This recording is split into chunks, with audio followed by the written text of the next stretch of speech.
Wehrmacht General Johannes Blaskowitz had 12 hours to move 200,000 men through a single mountain pass. American paratroopers were already dropping behind his lines. A massive naval armada was approaching the French Riviera with enough firepower to obliterate any resistance. The 11th Panzer Division, his only mobile reserve, was burning through its last drops of fuel, just trying to keep a route to Germany open. In August 1944, a second D-Day had crashed into southern France, and Blaskowitz received an order from Hitler so unprecedented that his staff officers read it twice to confirm its authenticity. Retreat. But Blaskowitz knew, at this point, escape would take the unthinkable. In the dim corridors of Allied strategy rooms, a bold vision took shape as early as 1942. General George Marshall, the U.S. Army Chief of Staff, pushed the idea of an invasion along the southern coast of France. The operation began gaining serious momentum at the Tehran Conference in December 1943. As Allied leaders gathered, the focus was clear: how to break Hitler's grip on Western Europe in 1944. Operation Overlord, the Normandy invasion, was the centerpiece that everyone agreed upon. Yet the question lingered: what second major move would best complement it? The atmosphere crackled with competing strategies.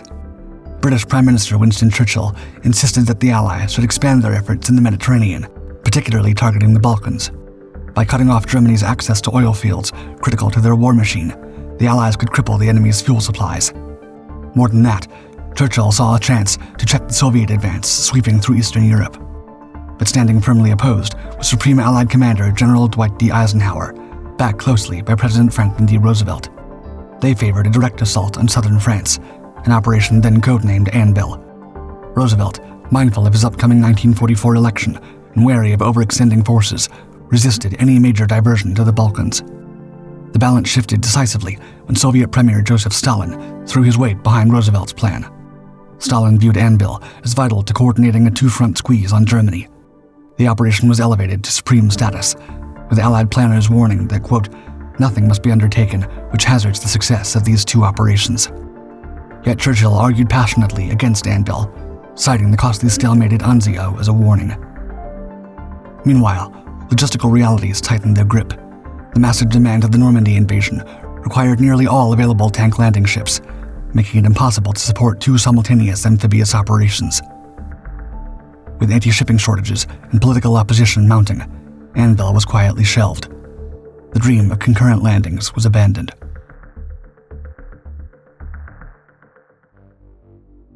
Even after Anvil was shelved, one man refused to abandon the plan: General Jacob Devers. As the American commander originally tasked with overseeing the operation's design, Devers quietly kept preparations alive. His persistence proved vital as the tides of war shifted.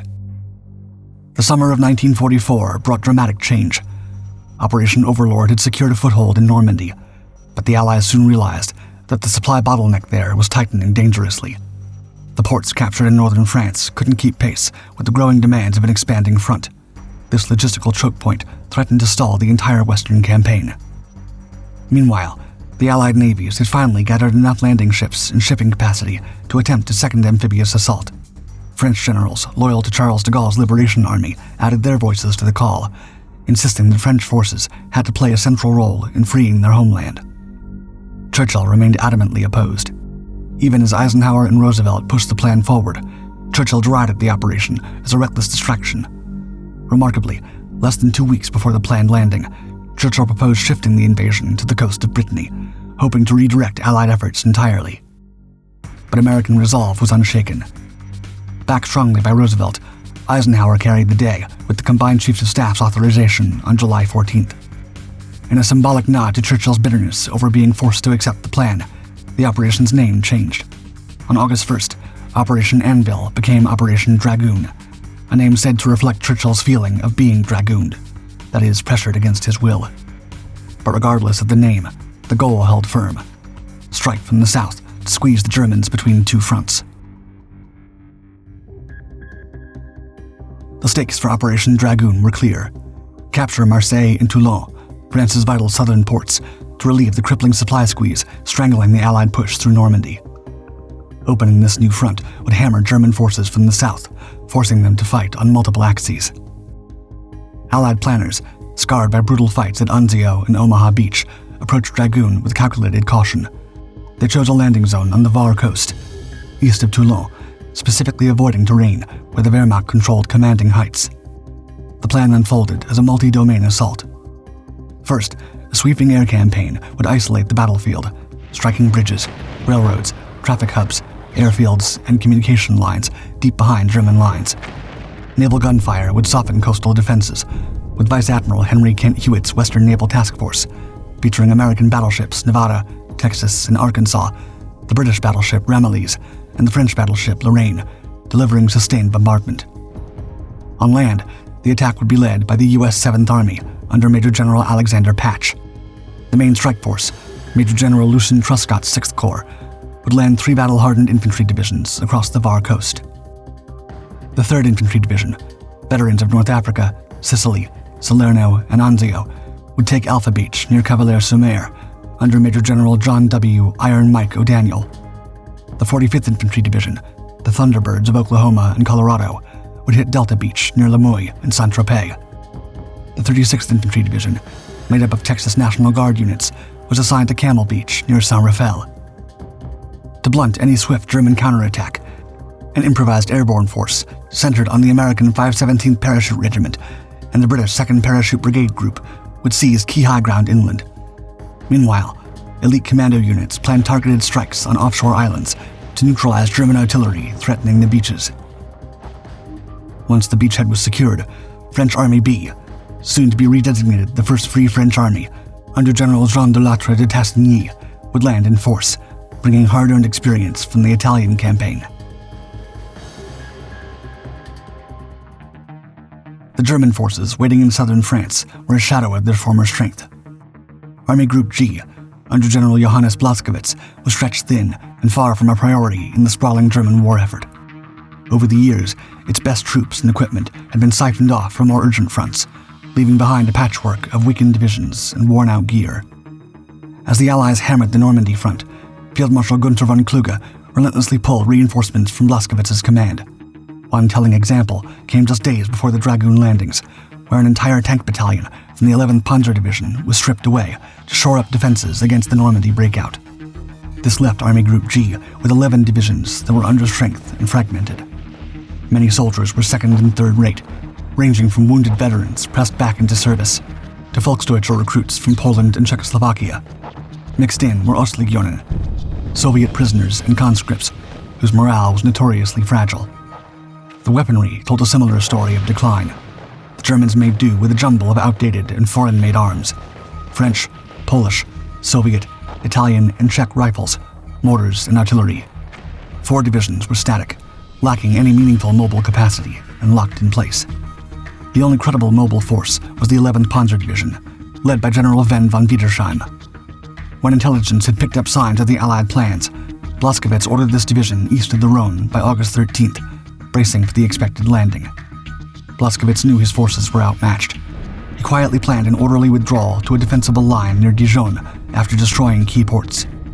Yet, in the tense aftermath of the July 20th assassination attempt on Hitler, such a retreat was politically impossible without direct orders from Berlin.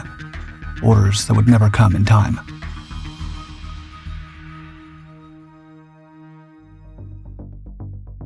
Before the massive Dragoon landings could surge ashore, a series of sharp, precise strikes hit German defenses along the southern French coast. These early operations aimed to secure the flanks, disrupt enemy artillery, and sow confusion. Operation Sitka kicked off on August 14th with the 1st Special Service Force, a fierce U.S.-Canadian joint commando unit renowned for amphibious assaults and mountain fighting. Their target, the Hyer Islands, specifically Port-Cros and Levant. German guns here threatened the landing zones and crucial sea lanes. On Levant, FSSF met only scattered resistance, uncovering a phantom threat, a well-camouflaged fake coastal battery. Port-Cros proved tougher. The German garrison retreated into an old fort, holding out until shelling from HMS Ramillies and mainland German guns forced their surrender on August 17th. West of the main assault, French commandos launched Operation Romeo and Camp Negre. They blasted German artillery emplacements critical to coastal defense. The mission came at a cost. Several commandos fell victim to a hidden minefield, but the objective was accomplished. To compound German confusion, Operation Span unfolded, a carefully orchestrated deception involving fake landings and phantom paratroopers, diverting German attention from the real invasion beaches. The airborne assault itself, launched in the early hours of August 15th, was a lightning strike deep behind enemy lines. The 1st Airborne Task Force, a patchwork of American and British airborne and glider troops, dropped into the River Argent Valley near Le Moy to seize dominating high ground and block German reinforcements.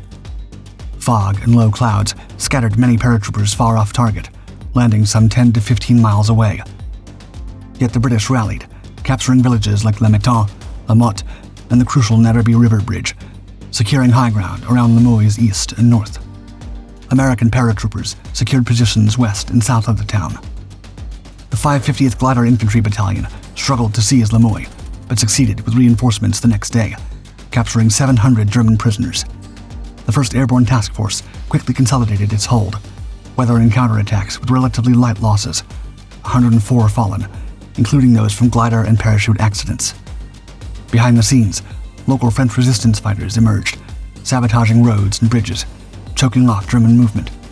The stage was now set for the seaborne assault. That same morning, under the cloak of darkness, the Western Naval Task Force slipped quietly into position. Ahead of the amphibious wave, an intense aerial barrage roared to life just before 6 a.m. Over 1,300 Allied bombers launched relentless attacks from bases in Italy, Sardinia, and Corsica, hammering German communications, railroads, and bridges, further crippled by French resistance sabotage. At 8 a.m., naval bombardment fell silent, and the landing craft surged forward. The beaches of the Var coast, though mined, lacked the extensive underwater obstacles seen at Normandy, thanks to steep gradients and a small tidal range that deterred German defenses. Rockets from leading landing craft exploded landmines, carving a safer path for the troops pouring ashore. The U.S. 6th Corps, spearheading the assault with 3 battle-hardened divisions, met surprisingly light resistance. On Alpha Beach at Cavalier-sur-Mer, the 3rd Infantry Division quickly overcame scattered Austroppen defenders, who surrendered en masse. The 45th Infantry Division landed on Delta Beach near Le Moy and Saint-Tropez, securing the area swiftly and linking up with airborne units who had held the high ground. The fiercest fighting erupted on the right flank at Camel Beach near Saint-Raphael, where the 36th Infantry Division confronted well-positioned coastal guns and flak batteries. One sector here, Camel Red, proved stubbornly impregnable, despite a massive bombing run by 90 B-24 Liberators and heavy naval fire.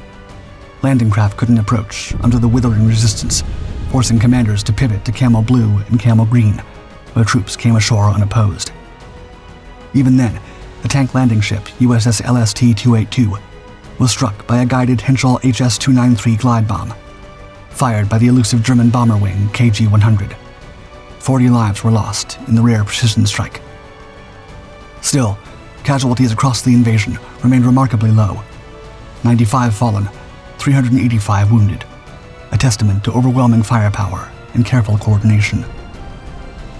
With the beachhead secure, Major General Lucien Truscott drove 6th Corps inland.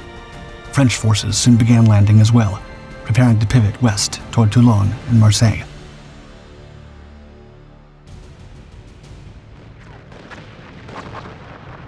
The German defense crumbled into chaos almost as soon as the first Allied boots hit the beaches.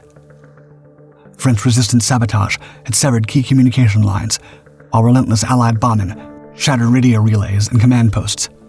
German field commanders found themselves isolated, forced to make desperate decisions in the vacuum of information. At the forefront, General Ferdinand Neuling, commander of the 62nd Corps, headquartered at Dragoon, quickly found himself cut off and surrounded by Allied paratroopers. With his communications severed, Neuling ordered the 148th Infantry Division to mount a counterattack against the beachhead near Le Moy, an order that quickly unraveled amid disorganized resistance. In the end, August 15th passed without any coordinated German assault on the Allied beachheads. The next morning, General Richard von Schwerin managed to muster roughly 4 infantry battalions for a 2-pronged attack aimed at Le Moy and Dragoon. Yet by then, the Allies had poured in substantial reinforcements, troops, armor, and vehicles, and the mobile U.S. 45th Division was already engaging German units fiercely. After a day of brutal fighting, von Schwerin called for a nighttime withdrawal. By August 17th, German counterattacks had collapsed completely. Saint-Raphael was secured, a broad Allied beachhead established, and airborne units linked up with advancing ground forces in Lemoy. The grim reality finally penetrated the German high command that night. Army Group G acknowledged that pushing the Allies back into the sea was impossible. Worse, the Falaise pocket was closing in on German forces further north, threatening to encircle large formations. In an uncharacteristic break from Hitler's rigid no-retreat doctrine, the Führer reluctantly approved a plan for the full withdrawal of Army Groups G and B from southern France. The order: all mobile German units would pull back north to join Army Group B, forming a new defensive line from Caen to Dijon and on to the Swiss border. But ultra-intelligence, the Allies' secret program for decrypting German military communications, promptly alerted the Allies to the German withdrawal plans, confirming the operation's imminent success. Now the race began to cut them off before they could escape north. The German retreat unraveled rapidly as the Allies surged forward, turning what had been a tenuous foothold into a full-scale pursuit. Motorized Allied forces, especially the U.S. 45th and 3rd Infantry Divisions, broke out from their beachheads with blistering speed, racing northwest toward Toulon and Marseille. General Johannes Blaskowitz made a grim decision: sacrifice the 242nd Infantry Division in Toulon and the 244th Infantry Division in Marseille to buy time for the bulk of his forces to escape through the Rhone Valley. Meanwhile, the Free French Army under General Jean de Lattre de Tassigny pushed aggressively toward the ports. The rapid Allied advance allowed de Lattre to diverge from plans for sequential assaults and strike at Toulon and Marseille almost simultaneously. He split his forces. Joseph de Guillard de Montseber advanced on Toulon from the east, while Edgar de Lerminat swept north to encircle the city. After fierce fighting around Hyères, French units reached Toulon. Montseber's troops circled the city, severing the vital highway linking Toulon and Marseille. Street battles erupted. German resistance hardened, sparking disputes between Lerminat and de Lattre, with the latter ultimately assuming direct command. It took almost a week, but Toulon fell after the surrender of 18,000 German defenders, though the French suffered 2,700 casualties. At Marseille, Montseber's forces overcame a German detachment at Aubagne before entering the city. Unlike Toulon, Marseille's German commander refused to evacuate civilians, who grew increasingly hostile and, aided by FFI guerrillas, further sapped German strength. German defenses fragmented into isolated pockets. By August 27th, most of Marseille was liberated. Official surrender came the following morning, with 11,000 German prisoners taken and 1,825 French casualties recorded. Despite German demolition efforts, French engineers moved quickly to bring the ports back online. Their success enabled a steady flow of Allied reinforcements and supplies from the south. These victories owed much to the Free French colonial infantry. Soldiers from Algeria, Mali, Mauritania, and the Senegalese tirailleurs fought with grit and determination beside their European comrades, reclaiming French soil sector by sector. But while the coast was secure, the real test was inland, where Army Group G was retreating fast. The German retreat pressed relentlessly northward, even as Marseille and Toulon fell. The 11th Panzer Division executed several feints toward Aix-en-Provence, aiming to stall the Allied pursuit and cover the withdrawal of the German 85th Corps and 4th Luftwaffe Field Corps from the Rhone Valley.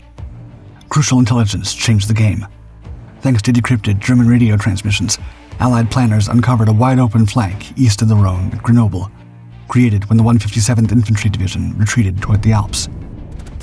Task Force Butler, a nimble armored force under Brigadier General Frederick Butler, was ordered to strike rapidly into this vulnerable gap, aiming to parallel and cut off the fleeing Germans.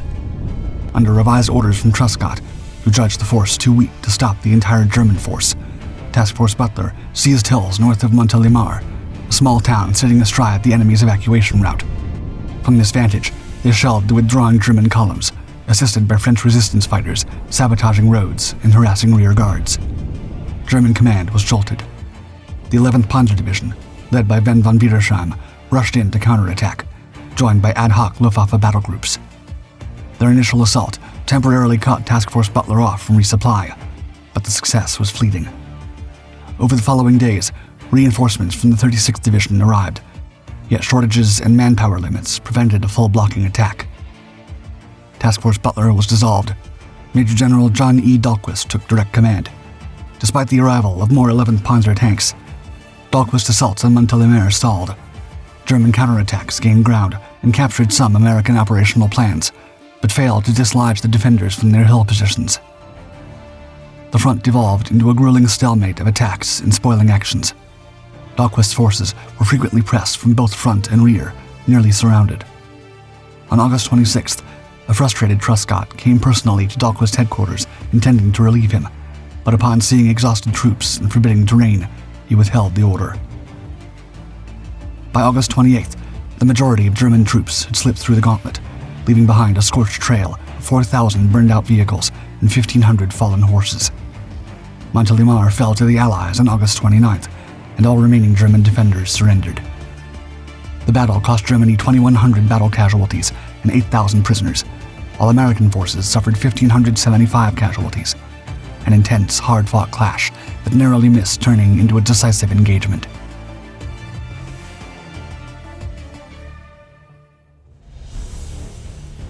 The race north after Montélimar turned into a desperate chase.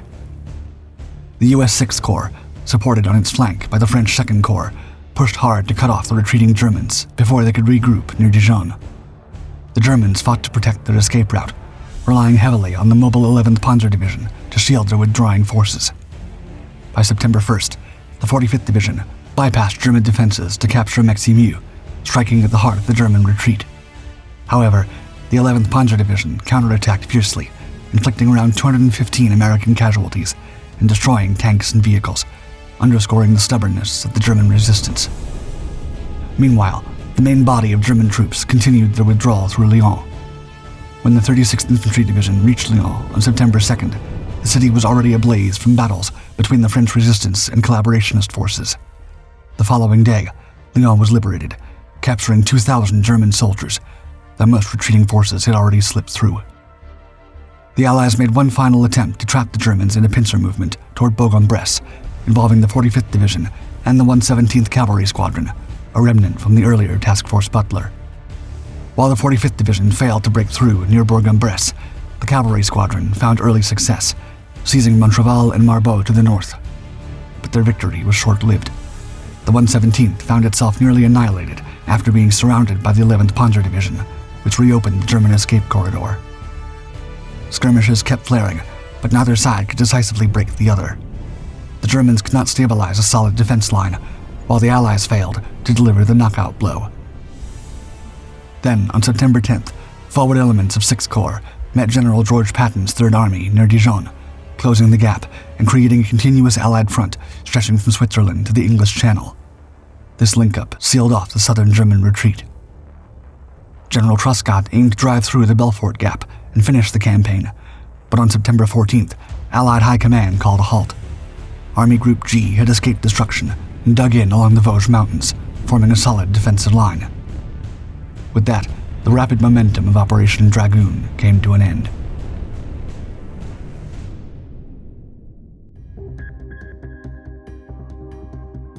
Historian Antony Beaver notes the Dragoon landings, quote, prompted a rapid German withdrawal and thus reduced the damage and suffering done to France. One of Dragoon's key achievements was reopening southern France's major ports. Despite German demolition efforts, Allied engineers quickly restored Marseille and Toulon. By October 1944, over 524,000 tons of supplies were flowing through them, more than a third of all Allied cargo on the Western Front, alleviating the severe logistical strain following the Normandy breakout. Politically, Dragoon accelerated the collapse of the Vichy regime. As German forces dismantled the puppet state and moved Philippe Pétain to Germany, the provisional government of the French Republic swiftly reasserted control. Yet the operation is often overshadowed by Overlord or Market Garden. Churchill and British commanders criticized Dragoon for diverting resources from Italy in the Western Front, arguing it gave Stalin a freer hand in Eastern Europe. American leaders strongly disagreed. They saw Dragoon as a strategic necessity, breaking through German defenses along the West Wall, easing pressure during the Ardennes Offensive, and setting up the Rhine crossing in March 1945. Eisenhower said, quote, "There was no development at that period which which added more decisively to our advantages than did this secondary attack coming up the Rhine Valley. During their fighting retreat, the Germans evacuated 88,000 troops north, but 19,000 were captured along the way. That retreat would not stop at the Vosges. It would carry straight into the heart of Germany, and Dragoon had opened the door.